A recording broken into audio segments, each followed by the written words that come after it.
और ब्रेक के बाद गुड मॉर्निंग कश्मीर में एक बार फिर से आपका इस्तकबाल करते हैं। नाज़रीन, बहुत ही अहम खबर, श्रीनगर पुलिस ने ये वाज़े कर दिया है कि जामा मस्जिद बंद नहीं है, पूरी तरह खुली है। श्रीनगर पुलिस ने तमाम अफवाहों को खारिज कर दिया है। पुलिस के मुताबिक गैर कश्मीरी लीडर के जरिए अफवाह उड़ाई गई थी कि जामा मस्जिद बंद है और सिनेमा हॉल खुले हैं। कोरोना का असर खत्म होने के बाद सिर्फ 3 मौकों पर जामा मस्जिद को बंद किया गया था।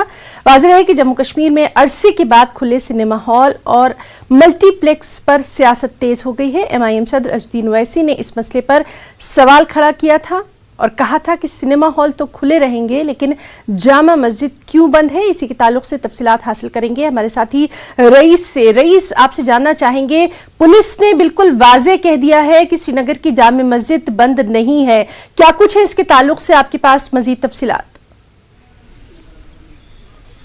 जी हाँ, बिल्कुल। जिस तरह से असदुद्दीन ओवैसी ने ये स्टेटमेंट दिया है उसके बाद जो है पुलिस ने इसको सिरे से नकार दिया है और कहा है कि जो गैर कश्मीरी सियासतदान हैं उन्हें इस तरह के जो बयानात है, जो स्टेटमेंट है, उससे जो है वो परहेज़ करना चाहिए क्योंकि उनको अंदर की हकीकत जो है, जो रियलिटी है, उनको पता नहीं है। और साथ ही पुलिस का स्टेटमेंट भी आया है जिन्होंने कहा है कि सिर्फ 3 बार जो है 3 ओकेजन्स पे जामिया मस्जिद को जो है वो बंद रखा गया। 29 अप्रैल जब जुम्मतुल विदा था, उसके बाद ईद उल फितर और ईद जो है अदहा पे इसको जो है वो बंद रखा गया और उसके बाद जो है ये पूरी तरह से जो जामिया मस्जिद है वो ओपन है।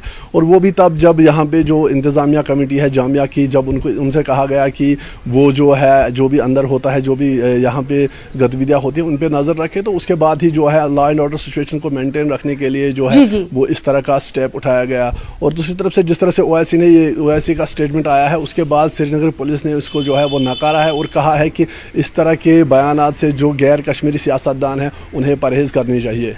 जी बिल्कुल रईस, तो बहुत बहुत शुक्रिया आपका। और अब देखना अहम रहेगा कि इस बयान के बाद, इस वजाहत के बाद क्या कुछ अब इस पर मुख्तलिफ रिएक्शन सामने आएंगे। बहुत बहुत शुक्रिया रईस आपका तमाम तर तफसीली जानकारी के लिए।